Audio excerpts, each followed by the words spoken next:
Hello everyone, very warm welcome. This is the second lecture of our polity series and today we are talking about historical background of Indian Constitution. So sit with a pen and a copy और जो भी slide पे आपको written दिख रहा है उसको आप नोट डाउन कीजिए। सो आज हम बात करने वाले हैं इंडियन कॉन्स्टिट्यूशन के हिस्टोरिकल बैकग्राउंड के बारे में, जिसमें हम जानेंगे किस तरह हिस्टोरिकल डेवलपमेंट ने हमारा कॉन्स्टिट्यूशन बनाने में एक इम्पोर्टेंट रोल प्ले किया। ये टॉपिक थोड़ा सा लेंदी है बट इम्पोर्टेंट बहुत है। So we summarise constitutional development in two heads. The first is company rule and second is the crown rule. तो कंपनी रूल से हमारा मतलब है कि ब्रिटिश ईस्ट इंडिया कंपनी ने डिफरेंट एक्ट्स के थ्रू धीरे धीरे एक एडमिनिस्ट्रेटिव स्ट्रक्चर तैयार किया था। इन्हीं एक्ट्स के थ्रू गवर्नर जनरल और सेंट्रलाइज एडमिनिस्ट्रेशन जैसा चीज डेवलप हुआ, जो कि हमारे कॉन्स्टिट्यूशन में भी रिफ्लेक्ट होता है, जैसे कि strong central government, rule of law, ये सब। तो इस तरह कंपनी ने एक बेस प्रोवाइड किया था जिससे हमारा मॉडर्न कॉन्स्टिट्यूशनल फ्रेमवर्क डेवलप हो सका। So the first is regulating act of 1773। सो ये एक्ट ब्रिटिश पार्लियामेंट का पहला ऐसा लॉ था जो ईस्ट इंडिया कंपनी को डायरेक्टली कंट्रोल करने के लिए बनाया गया था। उस टाइम तक कंपनी सिर्फ एक ट्रेडिंग बॉडी थी, लेकिन आपको मालूम होगा कि 1764 के बैटल ऑफ बक्सर के बाद कंपनी को दीवानी राइट्स मिल गए थे बंगाल, बिहार और उड़ीसा के लिए, है ना। तो इस वजह से ब्रिटिश गवर्नमेंट को लगा कि कंपनी को रेगुलेट करना जरूरी है। तो इसमें कुछ प्रोविजंस बनाए गए, जैसे कि गवर्नर ऑफ बंगाल को गवर्नर जनरल ऑफ बंगाल बना दिया गया। उसके बाद पावर सबऑर्डिनेशन हुआ, जिसमें कि मद्रास और बॉम्बे के जो गवर्नर्स है उसको गवर्नर जनरल ऑफ बंगाल के अंदर डाल दिए। साथ ही गवर्नर के लिए एक 4 मेंबर वाला एग्जीक्यूटिव काउंसिल बनाया गया और फिर कंपनी का जो भी अफेयर है उसको उस पर पार्लियामेंट्री कंट्रोल बनाया गया। जैसे कि जो भी डायरेक्टर ऑफ कंपनी था उसको डिसीजन पार्लियामेंट को रिपोर्ट करना पड़ता था। तो इस एक्ट का इम्पोर्टेंस या प्रभाव क्या पड़ा, तो ये एक्ट ईस्ट इंडिया कंपनी का पॉलिटिकल फंक्शन पर पहला ऐसा डायरेक्ट पार्लियामेंट्री कंट्रोल था और यही फ्यूचर में इंडियन एडमिनिस्ट्रेशन और कॉन्स्टिट्यूशन के लिए एक फाउंडेशन बना। The next is Pitt's India act of 1784। तो 1784 में ब्रिटिश पार्लियामेंट ने एक नया एक्ट पास किया जो कि पिट्स इंडिया एक्ट के नाम से जाना जाता है, क्योंकि विलियम पिट्स उस समय ब्रिटिश के प्राइम मिनिस्टर थे। तो इसमें क्या क्या प्रोविजंस बनाया गया, सबसे इम्पोर्टेंट डुअल कंट्रोल सिस्टम। इसमें इंडिया का जो भी अफेयर था उस पर कंपनी और ब्रिटिश गवर्नमेंट दोनों का कंट्रोल होगा। उसके बाद इसमें बोर्ड ऑफ कंट्रोल बनाया गया और कोर्ट ऑफ डायरेक्टर बनाया गया। बोर्ड ऑफ कंट्रोल का एक 6 मेंबर बॉडी था। इसका फंक्शन था कि जो भी रेवेन्यू, सिविल या मिलिट्री मैटर है कंपनी का उसको सुपरवाइज करना। और कोर्ट ऑफ डायरेक्टर को इंट्रोड्यूस किया गया जिसका फंक्शन था ट्रेड और कॉमर्स से रिलेटेड जो भी अफेयर है उसको सुपरवाइज करना। गवर्नर जनरल को थोड़ा और ज्यादा पावर मिल गया ताकि वो मद्रास और बॉम्बे के गवर्नर्स को कंट्रोल कर सके। इस एक्ट के बाद ईस्ट इंडिया कंपनी सिर्फ एक नाम की कंपनी रह गई, बाकी ये मतलब डायरेक्ट ब्रिटिश पार्लियामेंट के कंट्रोल में काम कर रही थी। उसके बाद आता है चार्टर एक्ट ऑफ 1813। तो पिट्स इंडिया एक्ट 1784 ने क्लियर कर दिया कि ब्रिटिश क्राउन इंडिया पर अपना डायरेक्ट पॉलिटिकल कंट्रोल स्टैब्लिश करना शुरू कर चुकी है। तो ये एक्ट रेगुलेटिंग एक्ट 1773 और गवर्नमेंट ऑफ इंडिया एक्ट 1858 के बीच का एक इम्पोर्टेंट ब्रिज है।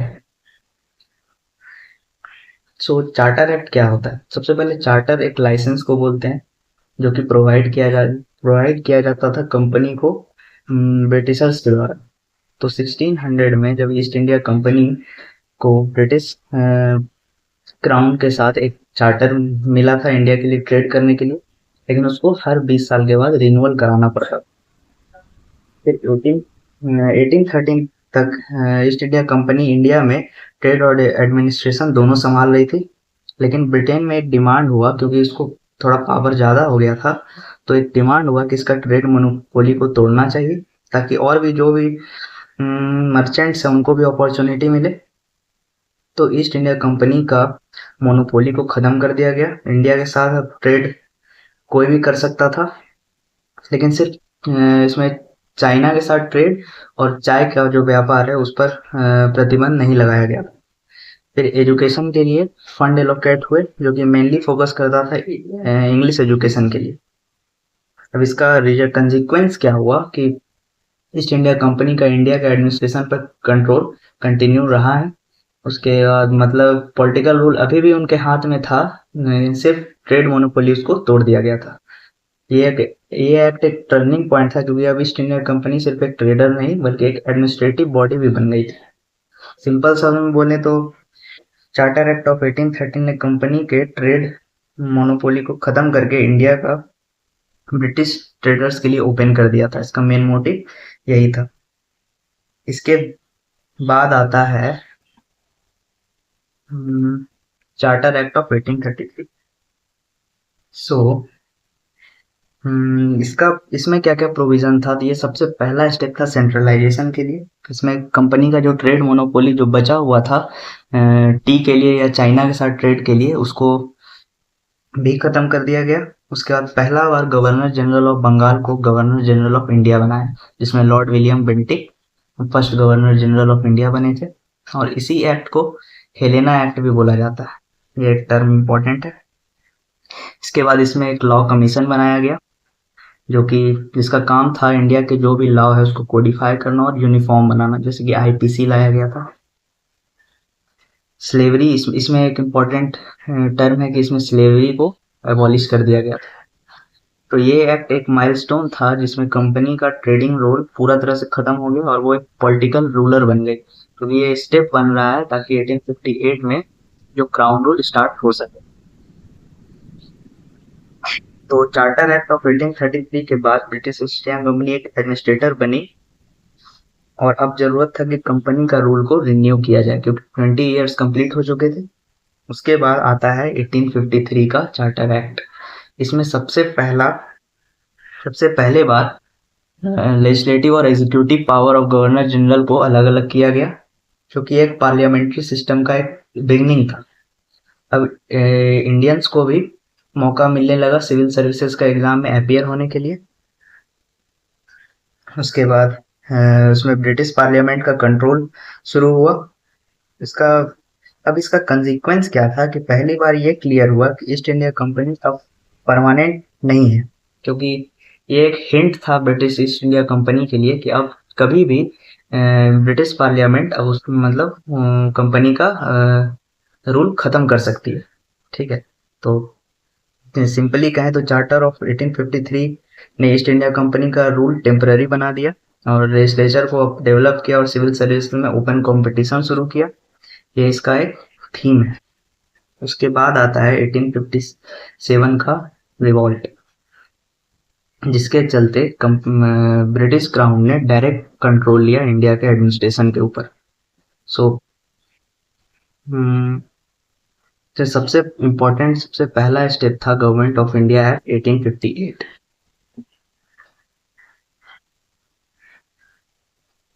उसके बाद फिर आया इंडियन काउंसिल एक्ट 1861, जिसने इंडियन को लॉ मेकिंग प्रोसेस में थोड़ा रिप्रेजेंटेशन दिया।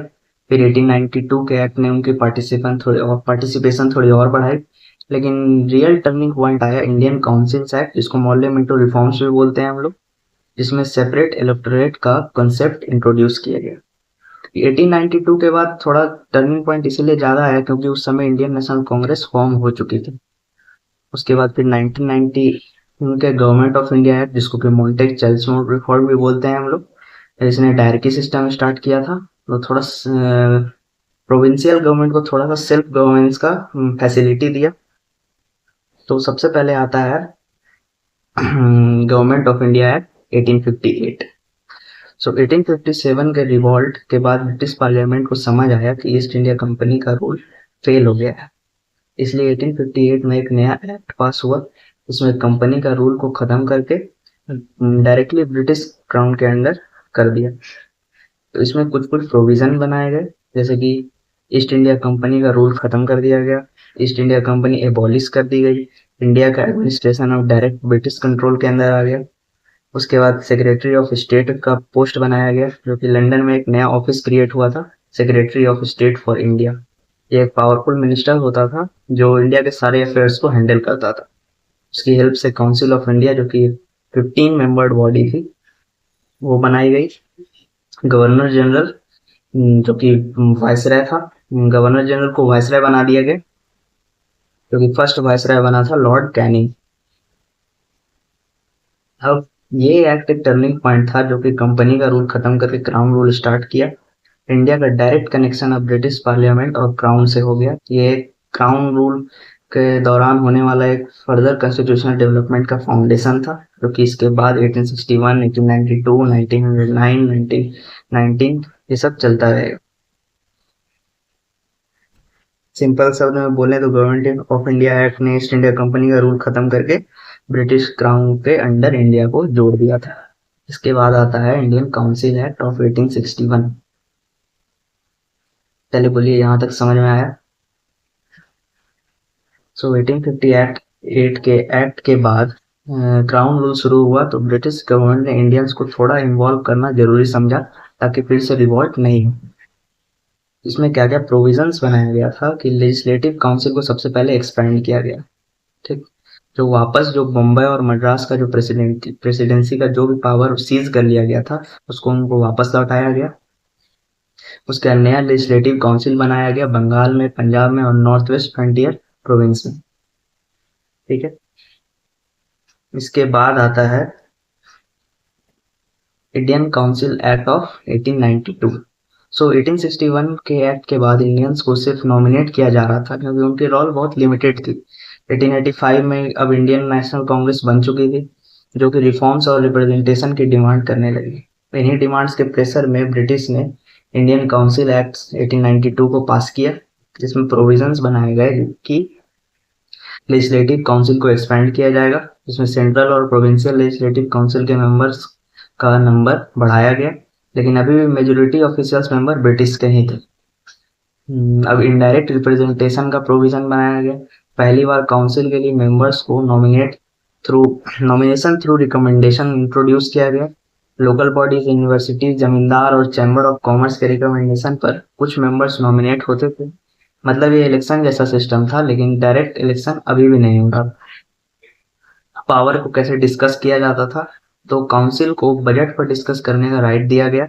वो क्वेश्चन पूछ तो सकते थे, लेकिन फिर उनको वोट या फिर कोई प्रपोजल को रिजेक्ट करना, ये सब वो नहीं कर सकते। ठीक, इसके बाद आता है हमारा इंडियन काउंसिल एक्ट 1909। ये सबसे ज्यादा इंपॉर्टेंट है, इसको 2 स्टार मार्क लगना चाहिए। सो 1892 के बाद इंडियंस को सिर्फ लिमिटेड डिस्कशन राइट मिला था, लेकिन रियल पावर अभी भी उनके हाथ में नहीं था। सो 1905 में आपको पता होगा कि बंगाल का पार्टीशन हुआ था, जिसके बाद इंडियन नेशनल कांग्रेस बहुत ज्यादा डिससेटिस्फाइड थे। सो ये इंडियन काउंसिल एक्ट 1909 को पास किया गया, जिसमें सेंट्रल और प्रोविंशियल काउंसिल्स का साइज बढ़ाया गया। इसमें पहला बार majority of members non official बनाए गए, लेकिन उनमें भी काफी ब्रिटिश सपोर्टर्स रहते थे। इलेक्टेड मेंबर का एंट्री होना शुरू हुआ। पहली बार इनडायरेक्ट इलेक्शन इंट्रोड्यूस किया गया। इंडियंस को काउंसिल्स में चूज करके भेजने का मौका मिला। इसमें सेपरेट इलेक्टोरेट फॉर मुस्लिम की बात की गई। ठीक है, मतलब मुस्लिम को रिप्रेजेंटेटिव्स अलग से इलेक्ट करने होंगे। ये कम्युनल डिवीजन का पॉलिटिक्स में इंस्टीट्यूशनलाइज कर दी गई। जैसे कि देखिए, ब्रिटिशर्स का मेन मोटिव होता था डिवाइड एंड रूल, तो वो हिंदू और मुस्लिम के बेसिस पे वो सेपरेट करना चाह रहा था। तो इस एक्ट से पहली बार इंडियंस को इलेक्शन के जरिए काउंसिल में एंट्री मिला, लेकिन रियल पावर अभी भी ब्रिटिशर्स के हाथ में था। क्योंकि पावर देते तो थे, लेकिन जो मेन जो होता है, मेन पावर वो अपने हाथ में रखते थे। इसके बाद आता है Indian government of India act 1919। तो 1909 के एक्ट से इंडियन को थोड़ा पार्टिसिपेशन मिला था, लेकिन वो इनएडिक्वेट था। 1917 में British secretary of state Edwin Montagu, क्योंकि 1919 के गवर्नमेंट ऑफ इंडिया एक्ट को ही मॉन्टेग चेल्सफोर्ड रिफॉर्म्स भी बोलते हैं। इस बार 1919 का एक्ट पास हुआ जिसे मॉन्टेग चेल्सफोर्ड रिफॉर्म कहते हैं, और क्योंकि मॉन्टेग जो थे वो सेक्रेटरी ऑफ स्टेट थे। इसमें क्या क्या प्रोविजन था, तो सबसे पहले डायरकी को इंट्रोड्यूस किया गया। इसका मतलब था प्रोविंस में डुअल गवर्नमेंट सिस्टम इंट्रोड्यूस। उसके बाद सब्जेक्ट्स दो कैटेगरी में डिवाइड किए गए। सबसे पहला होता है रिजर्व सब्जेक्ट, दूसरा होता है ट्रांसफर्ड सब्जेक्ट। रिजर्व सब्जेक्ट में आता है लॉ, ऑर्डर, फाइनेंस, रेवेन्यू, ये सब गवर्नर के कंट्रोल में था। इसका ट्रांसफर्ड सब्जेक्ट में आता है एजुकेशन, हेल्थ, लोकल गवर्नमेंट, जो कि इंडियन मिनिस्टर्स के कंट्रोल में था। मतलब कुछ एरियाज इंडियन को दिया गया, लेकिन फाइनल कंट्रोल अभी भी गवर्नर के पास में था। सबसे पहले बाइकैमरल लेजिस्लेचर को इंट्रोड्यूस किया गया सेंटर में, जिसमें काउंसिल ऑफ स्टेट, जिसको अपर हाउस बोलते हैं, लेजिस्लेटिव असेंबली, इसको लोअर हाउस बोलते हैं, तो ये सब इंट्रोड्यूस किया गया था। सेपरेट इलेक्टोरेट इसमें एक्सटेंड कर दिया गया, जिसमें कि मुस्लिम के अलावा Sikh, Anglo Indians, Christians, Europeans, ये सबको भी सेपरेट इलेक्टोरेट दिया गया। सेंट्रल प्रोविंस का पावर को डिवाइड कर दिया गया। जो सब्जेक्ट्स को सेंट्रल लिस्ट और प्रोविंशियल लिस्ट में डिवाइड किया गया था, इसलिए सेंट्रल और प्रोविंशियल डिवीजन हो गया। सो नेक्स्ट आता है गवर्नमेंट ऑफ इंडिया एक्ट 1935। सो ये सबसे ज्यादा इम्पोर्टेंट एक्ट है, क्योंकि इसको प्रिकर्सर ऑफ इंडियन कॉन्स्टिट्यूशन भी कहा जाता है। सो 1990 एक्ट से इंडियन सेटिस्फाई नहीं हुए थे, क्योंकि उसमें सिर्फ डायरकी इन प्रोविंस थी और रियल पावर अभी भी गवर्नर के हाथ में। इसके बाद साइमन कमीशन, जो कि 1927 में आया था, round table conference, white paper, ये सब जो है के बेसिस पर ब्रिटिश ने एक नया कॉम्प्रिहेंसिव एक्ट बनाया, जिसका नाम था गवर्नमेंट ऑफ इंडिया एक्ट। ये सबसे लंबा और डिटेल्ड एक्ट था जो ब्रिटिश पार्लियामेंट ने इंडिया के लिए बनाया था। तो इसमें क्या क्या प्रोविजंस थे, सबसे पहला आता है ऑल इंडिया फेडरेशन। इस एक्ट ने प्रपोज किया था कि एक फेडरल सिस्टम बनेगा, जिसमें कि प्रोविंसेस प्लस प्रिंसली स्टेट दोनों शामिल होंगे, लेकिन प्रिंसली स्टेट ने ज्वाइन करने से मना कर दिया, इसलिए फेडरेशन कभी एग्जिस्ट ही नहीं हुई। उसके बाद आता है प्रोविंसेस को पहला बार फुल ऑटोनॉमी दी गया, जिसे डायरकी सिस्टम एबॉलिश कर दिया गया, जो 1919 में लागू हुआ था। लेकिन सेंटर में अभी भी डायरकी था, कि दो सब्जेक्ट पे बटा हुआ था, एक रिजर्व सब्जेक्ट और ट्रांसफर सब्जेक्ट। रिजर्व सब्जेक्ट में डिफेंस, फॉरेन अफेयर्स, ये सब गवर्नर के कंट्रोल में था, और ट्रांसफर सब्जेक्ट में जैसे रेलवे, इंडस्ट्री, ये सब इंडियन रिप्रेजेंटेटिव्स के कंट्रोल में था।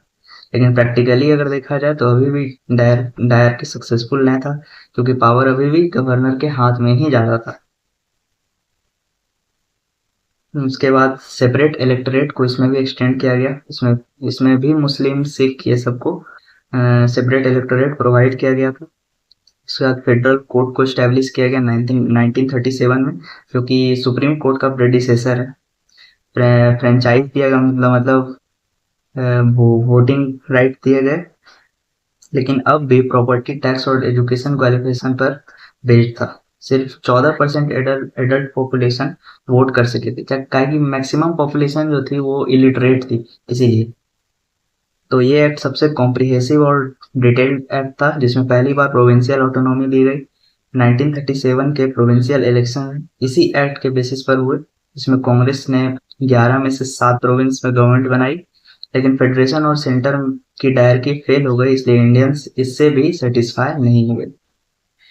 ये एक्ट ही कंस्टिट्यूएंट असेंबली के फ्रेमवर्क का बेसिस बना, क्योंकि ये जो एक्ट है इसमें जो भी प्रोविजंस है, ये इससे 70% डायरेक्टली एक्सट्रैक्ट किया गया इंडियन कॉन्स्टिट्यूशन में। उसके बाद फाइनल आता है इंडियन इंडिपेंडेंस एक्ट, जो कि सबसे ज्यादा इम्पोर्टेंट है। सो 1935 के एक्ट के बाद भी इंडियंस को फुल सेल्फ रूल नहीं मिला था। 1942 का जो क्विट इंडिया मूवमेंट हुआ और 1945 का जो पॉलिटिकल प्रेशर, या उस समय वर्ल्ड वार सेकेंड जो चल रहा था, सबसे इम्पोर्टेंट माउंट बैटन के बेसिस पर ब्रिटिश ने डिसाइड किया कि वो इंडिया को इंडिपेंडेंस देंगे। इसी के लिए ब्रिटिश पार्लियामेंट ने पास किया इंडियन इंडिपेंडेंस एक्ट 1947। इसमें सबसे पहले इंडिया का पार्टीशन किया गया, जो कि भारत और पाकिस्तान में बांट दिया गया। दोनों डोमिनियंस के अपने कंस्टिट्यूएंट असेंबली बने जो अपना कॉन्स्टिट्यूशन खुद बनाएंगे, और तब तक वो डोमिनियन अपने अफेयर्स के लिए ब्रिटिश लॉ को यूज करेंगे। ब्रिटिश रूल यहीं से समाप्त होता है और 15 अगस्त 1947 को ब्रिटिश रूल ऑफिशियली खत्म कर दिया गया। गवर्नर जनरल अब क्राउन का रिप्रेजेंटेटिव नहीं था बल्कि डोमिनियन का कॉन्स्टिट्यूशनल हेड बन गया, क्योंकि तब तक तो प्रेसिडेंट का जो क्या बोलते हैं, प्रेसिडेंट का जो पद होता है उस समय नहीं बनाया गया था, इसलिए अभी भी गवर्नर जनरल ही हेड था। दोनों डोमिनियंस को कॉम्पिटेटिव लेजिस्लेटिव अथॉरिटी मिली, मतलब उनके पर कोई ब्रिटिश लॉ अप्लाई नहीं होगा। ब्रिटिश स्टेट्स के ऑप्शंस, जैसे कि इसमें 562 प्रिंसली स्टेट को ऑप्शन, मतलब 562 प्रिंसली स्टेट को ये ऑप्शन दिया गया कि वो इंडिया को ज्वाइन करें या पाकिस्तान को ज्वाइन करें या फिर इंडिपेंडेंट रहना चाहेंगे। तो हर डोमिनियन में एक गवर्नर जनरल होगा जो कि किंग का रिप्रेजेंटेटिव के तौर पर काम करेगा। इंडिया के पहले गवर्नर जनरल बने थे लॉर्ड माउंटबेटन और पाकिस्तान के पहले गवर्नर जनरल बने थे मोहम्मद अली जिन्ना। तो ये एक्ट ने ऑफिशियली ब्रिटिश सोवरेनिटी इंडिया पर एंड कर दी। इंडिया और पाकिस्तान अब दोनों इंडिपेंडेंट डोमिनियन बन गए। ये एक्ट हमारा कॉन्स्टिट्यूशन मेकिंग प्रोसेस का लीगल बेस बना जब तक 1950 में भारत का अपना कॉन्स्टिट्यूशन इन्फोर्स नहीं हुआ। सिंपल वर्ड में कहें तो इंडियन इंडिपेंडेंस एक्ट 1947 ने ब्रिटिश रूल खत्म करके इंडिया और पाकिस्तान को इंडिपेंडेंट कर दिया और उनको अपना कॉन्स्टिट्यूशन बनाने के लिए अधिकार दिया, जो कि पाकिस्तान 14 अगस्त 1947 को ही इंडिपेंडेंट हो गया था। सो इस वीडियो में बस इतना ही। Hit the like button and subscribe to the channel so आपको नोटिफिकेशन मिल सके, और हमारा पॉलिटी का प्लेलिस्ट बन चुका है, उसको फॉलो कीजिए। मिलते हैं नेक्स्ट वीडियो में। Thank you.